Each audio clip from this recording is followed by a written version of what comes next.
This is Charlie Kao with Travel Mall. I'm in Durban, South Africa at Indaba with Mr. Jeffreys Manjengwa, who's the Executive Director of Zimbabwe Tourism. Good afternoon. Good afternoon, sir. Well, I hope you can, I know you can, help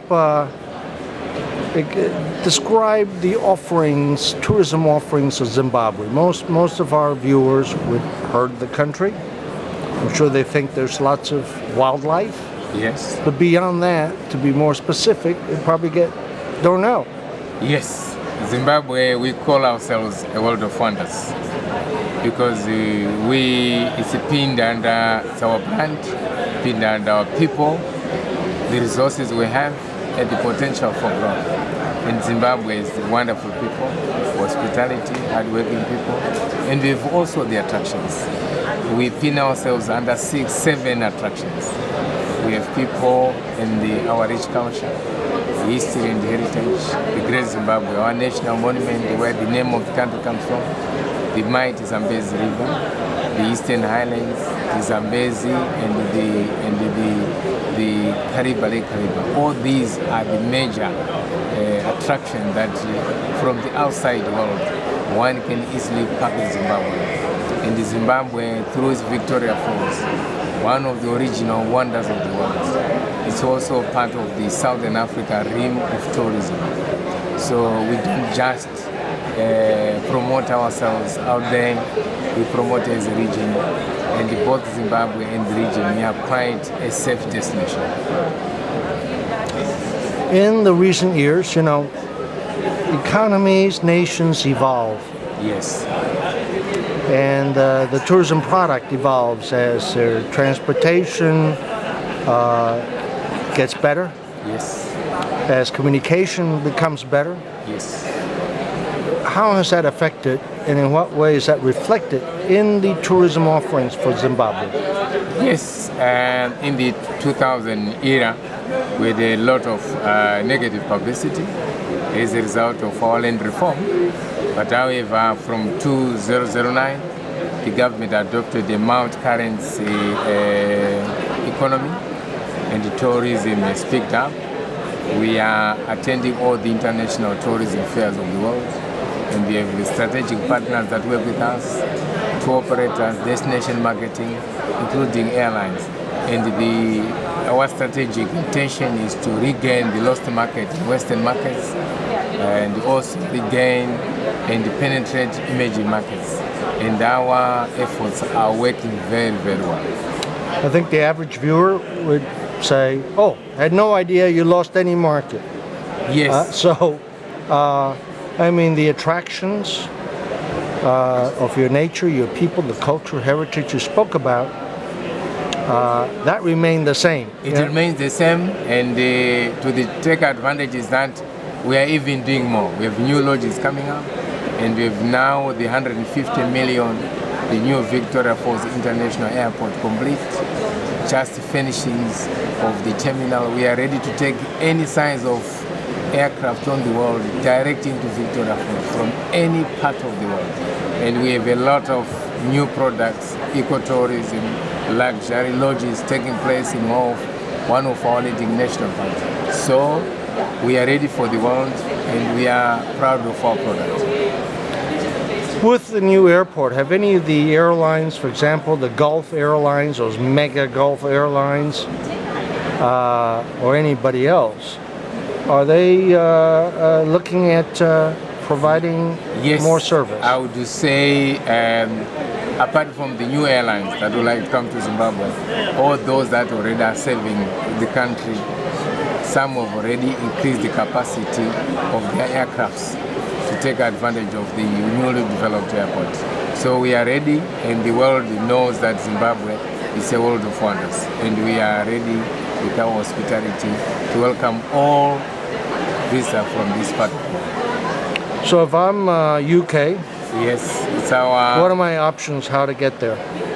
UK, our options we have now, the leading airlines that are coming here are Emirates, Kenya Airways, Ethiopian Airlines, South African Airlines, British Comair,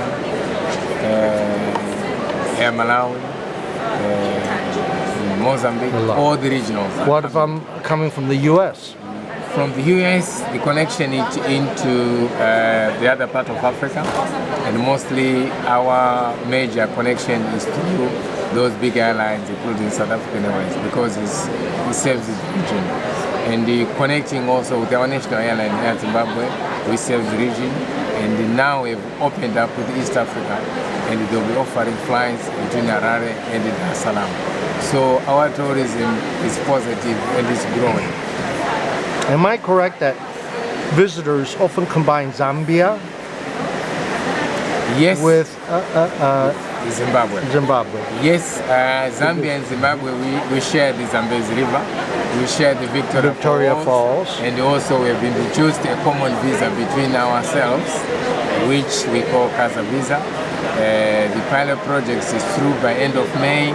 People who want to visit Zimbabwe and Zambia can get a visa for 30 days for one price, and we are positive because that area covers 5 countries: Zambia, Zimbabwe, Botswana, Namibia, and Angola as Casa region. And soon all those countries are going to join to make this region the largest free zone tourism destination of the world at Victoria Falls. Human resource development. Yes. I'm sure that the destination management companies and tour companies make sure they have top guides and things like that. Yes. But are new young people being trained? Is there a program by the government to help others come into the industry, helping them with investment to get into the business? Yes, our country is good at empowering the local entrepreneurship, and the tourism industry is majority owned by Zimbabweans. And about education, as you know, Zimbabwe is the highest literacy rate of education in Africa. And there have been in Zimbabwe more than 5 universities that offer degree programs up to PhD on tourism management. If you travel well in the region, a lot of our graduates are in the hospitality sector. So we are not talking of only of Zimbabwe, we are talking of human resources of Zimbabwe in combination with the region. The whole region. Ways where through our regional tourism organization as Ritosa for the region, we have human resources, harmonization of standards to make sure that we become competitive, and Zimbabwe is not left out. We are a world of wonders. We are proud of that. So human resource is one, and then ownership and local control of these tourism assets. Yes. How does that fit together? For Zimbabwe, we have no problem. The tourism industry is the majority owned by the locals, but we still want international brands to come and also partner with our big operators as well. And it's our wish. So it's locally owned. Yes. If I, as a foreign travel company or entity, want to be involved in tourism, I need to partner with one of these local owners? You have options. Yes, you need to partner with locals. If you want, because there are certain big projects of millions and millions of dollars, of which it may be very difficult to partner our locals. But there's always room for joint venture, partnership, or otherwise negotiate.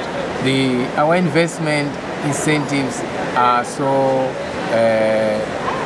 free that you are able to negotiate and come up with what you want.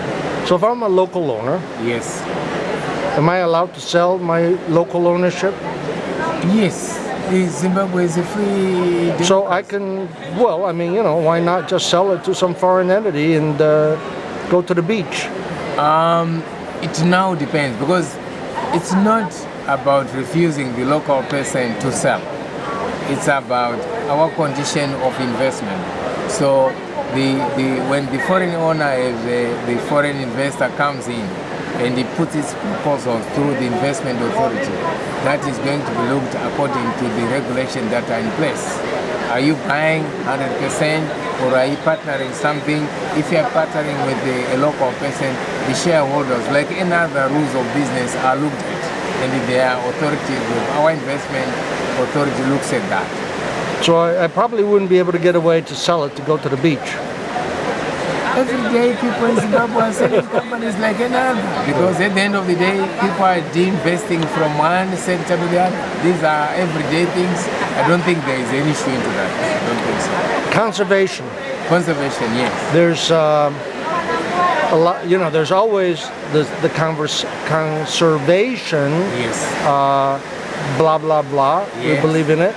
And there's conservation that really makes a difference. And it gets to the level of the business owners and the community, always in partnership. Yes. How does that work in your country? Zimbabwe is a leader in conservation. In this region and in the world, we're the first people to establish what we call now community-based tourism in terms of wildlife. This was a campfire, the communal areas for indigenous resources utilization, where all the people who were living with wildlife or near national parks were given opportunity to partake into tourism, either through hunting, we call consumption tourism, or non-consumption, which is ecotourism. This has been very successful in Zimbabwe, and this concept has been developed and adopted in a number of countries throughout the world. And Zimbabwe is a leader into wildlife conservation, sustainable management. Because so far, through that, with a lot of wildlife, a lot of elephants, because a lot have been developed, and we found that our wildlife population has increased through such principles of sustainable development. What's the website for Zimbabwe Tourism, please? ZimbabweTourism.net. www.zimbabwetourism.net. Well, that's easy. Yes. Jeffreys Manjengwa, thank you very much. Thank you very much. I welcome to Zimbabwe, a world of wonders.